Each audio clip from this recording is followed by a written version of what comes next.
ಮನಗಳು ಸೇರಿದರೆ ತುಂಬಿದ ಮನೆಯಂತೆ. ಮನಗಳು ಸೇರಿದರೆ ತುಂಬಿದ ಮನೆಯಂತೆ. ತುಂಬಿದ ಮನೆಯವನೇ ಧರೆಯಲ್ಲಿ ನಗುವಿನ ದೊರೆಯಂತೆ.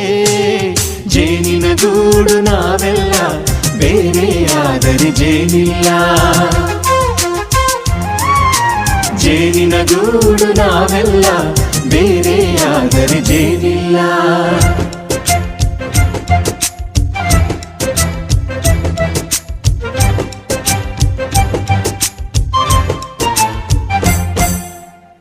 ಬದುಕಿನ ಬೆಂಡಿಗೆ ಅಂಟಿರೋ ಜೋಳದ ಕಾಳುಗಳ ನೋಡು. ಹೌದಪ್ಪ. ಸಿಪ್ಪೆಯ ಸೂರಿನಲ್ಲಿ ಸಹಜ